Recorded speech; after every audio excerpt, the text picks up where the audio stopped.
The mahogany conference table had been in our family for 3 generations. I'd grown up doing homework at this table, listening to my grandfather discuss business deals, watching my father build his manufacturing empire one contract at a time. Now, 28 years later, I sat at that same table as my father slid a manila folder across its polished surface, not to me, but to my brother Daniel.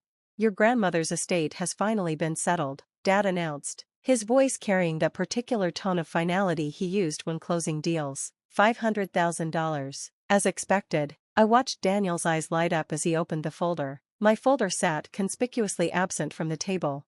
"Where's mine?" I asked, though I already suspected the answer.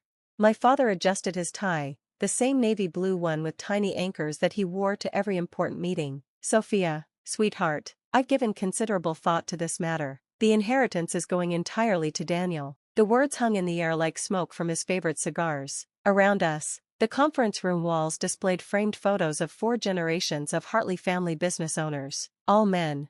"I see," I said, my voice steady despite the volcanic anger building in my chest. "And the reasoning? Women don't need money." He stated it like a fundamental law of physics. "Daniel has a business to run, a family to support. You'll marry eventually, and your husband will take care of you. It's simple economics." Daniel had the decency to look uncomfortable, shifting in his leather chair. "Dad, maybe we should split." "Nonsense," our father waved him off. "Sophia has her little marketing job. She's doing fine. This money will help you expand Hartley Electronics, carry on the family legacy." Little marketing job. I was chief marketing officer at a Fortune 500 company, pulling in a salary that would make his eyes water if he'd ever bothered to ask. But to him, any career a woman had was just a placeholder until marriage.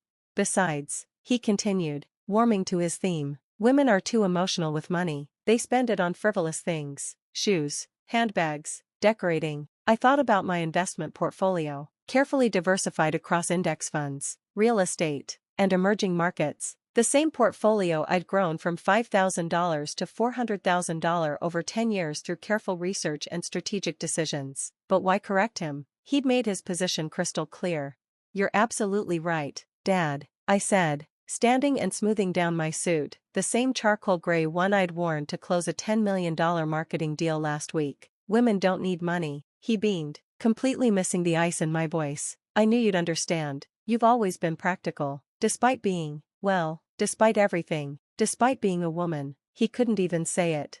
"Daniel," I turned to my brother, who was still looking like he'd swallowed something unpleasant. "Congratulations on the inheritance. I'm sure you'll invest it wisely." "Sophia, no, really, Dad's right. What would I do with money anyway?" I gathered my purse, a modest designer bag I'd bought with my first bonus. Not that anyone in this room would know that. "I should go. I have a hair appointment." I didn't, but it seemed like the kind of thing they'd expect me to say. As I walked out of that conference room, past the portraits of Hartley men who'd built their success on the backs of women they'd never acknowledged, I made a decision. Not for revenge. Revenge was too small a word for what I had in mind.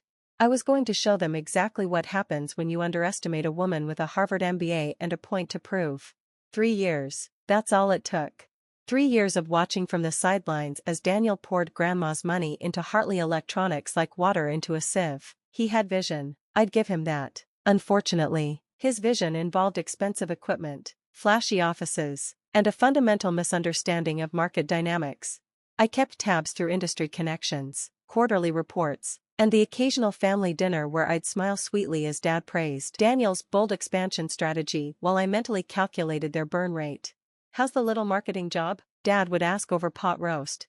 "Oh, making PowerPoints, planning office parties." I'd perfected the art of looking harmless. Meanwhile, I'd been promoted to senior vice president and was headhunted by 3 competitors.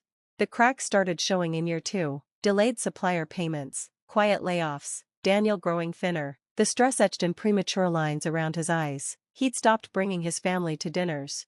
"Temporary cash flow issues," Dad would say, pouring another scotch. "All businesses go through rough patches." By year 3, the rough patch had become a crater.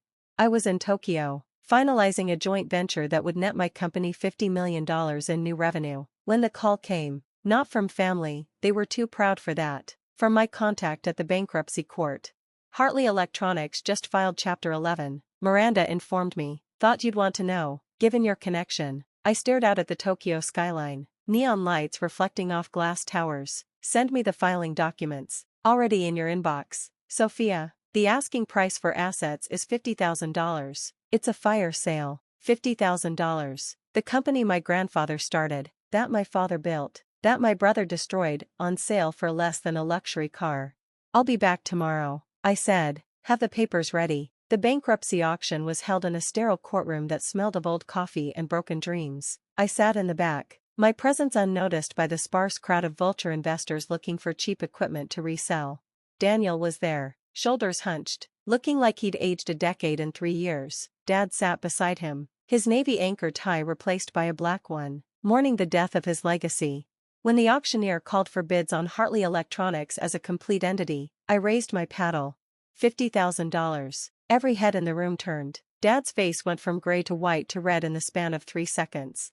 Sophia? His voice cracked. What are you doing here? Bidding, I replied calmly. Is there a problem with that? You don't have the money? Actually, I do. Turns out my little marketing job pays quite well. No other bids came. Who else would want a failed electronics company with outdated equipment and tarnished reputation?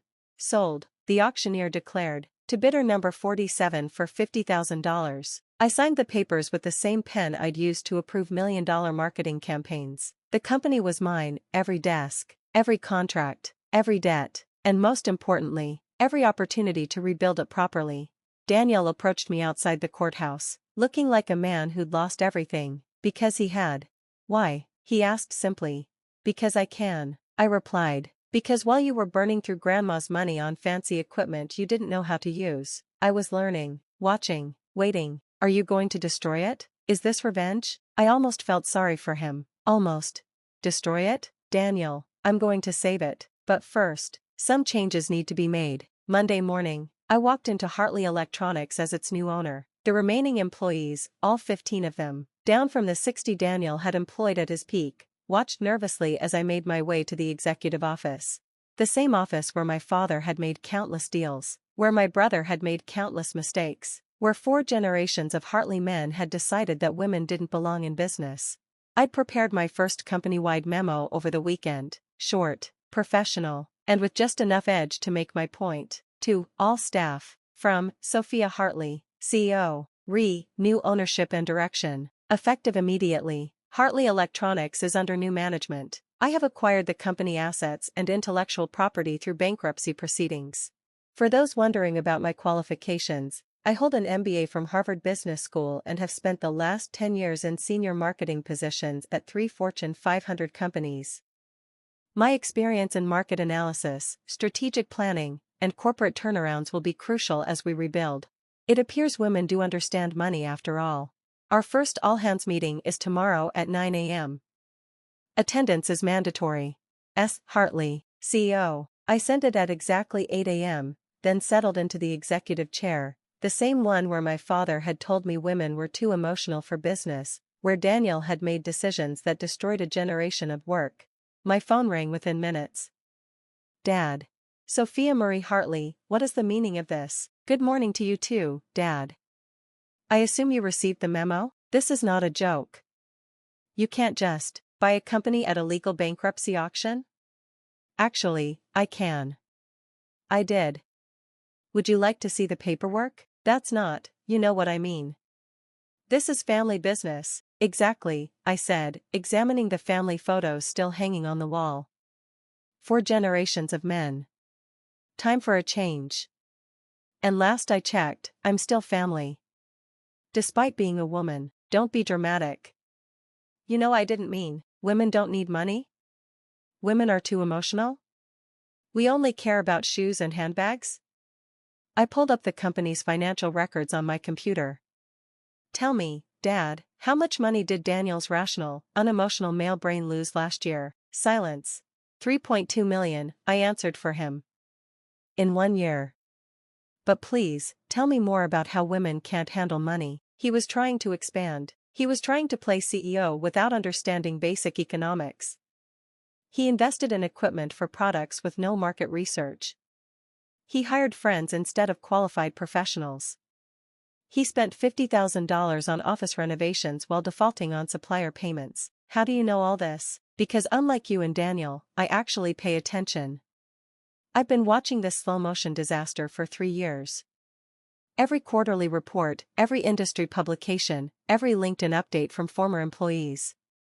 I know this company better than either of you ever did, so what now? His voice had lost its bluster. You're going to run us out of business? Destroy your grandfather's legacy out of spite? Spite? I laughed, a sound sharp enough to cut glass. Dad, if I wanted to destroy the company, I would have let Daniel keep running it. No, I'm going to do something much worse. I'm going to make it successful. The transformation took 18 months.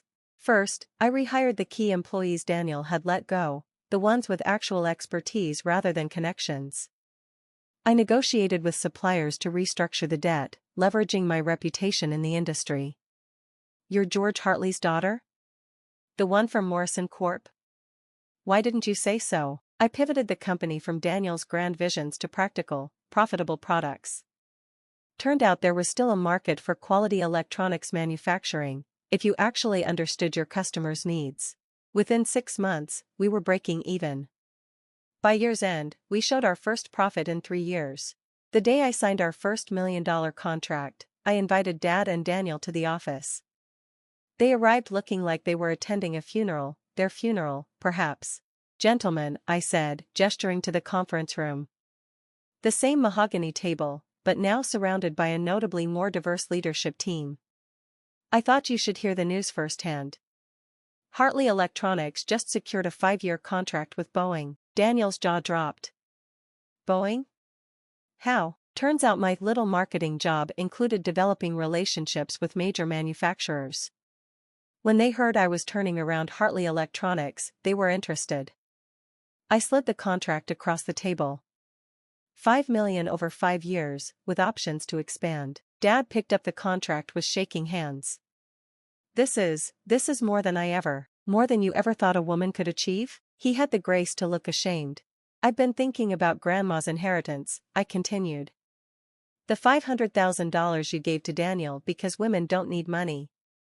Do you know what I would have done with it? They both stared at me, silent. Nothing. I would have invested it in index funds and let it grow. Because I didn't need it, I already had my own money. But Daniel needed it, didn't he? Needed it to destroy in 3 years what took 3 generations to build. Sophia, Daniel started, his voice rough. I'm sorry. I should have split the inheritance? Stood up to Dad? Learned basic business principles before playing CEO? I shook my head. Your apologies are 3 years and 1 bankruptcy too late, so what happens now? Dad asked quietly. Now? Now you get to watch. Watch as I rebuild what you broke. Watch as I prove every sexist assumption wrong. Watch as Hartley Electronics becomes everything it could have been if you hadn't been blinded by your own prejudice. I stood, smoothing down my suit, still charcoal gray, still impeccable. Oh, and Dad? That family legacy you were so worried about? It's in excellent hands. Female hands, granted, but I think Grandma would approve. As they left, shoulders bowed under the weight of their assumptions, I returned to my office. The wall of Hartley men still hung there, but I'd added a new photo, my grandmother, Eleanor Hartley, who'd worked alongside my grandfather to build the company from nothing, who'd never gotten credit, who'd left money to grandchildren she hoped would know their worth. 3 years later, Hartley Electronics is valued at $30 million. We employ 200 people, maintain contracts with 3 major aerospace companies, and just opened our second facility. I keep the bankruptcy filing papers framed in my office, right next to my Harvard MBA. A reminder of what happens when you underestimate someone based on their gender. Daniel works in middle management at a competitor. He's good at his job when someone else makes the big decisions. Dad retired early, his pride too wounded to watch his daughter succeed where his son had failed. He sends Christmas cards now, stilted messages about being proud of what I've accomplished. Too little, too late, but I appreciate the effort. And that $500,000 inheritance? The one I didn't need because women don't need money? I donated it to a scholarship fund for young women pursuing business degrees. The Eleanor Hartley Women in Business Scholarship, named for the grandmother who left money to all her grandchildren, even if some of them decided only certain grandchildren deserved it. Because it turns out women do need money. Not because we're weak, but because money is power. And for too long, that power has been kept from us by men who confused their privilege with competence. The mahogany conference table still anchors our meeting room, but the conversations around it have changed. We talk about innovation, not tradition. Merit, not gender. The future, not the past. And every Monday morning, I send out a company-wide memo. Professional, forward-thinking, and signed simply, S. Hartley, CEO. Because apparently, women do understand money after all.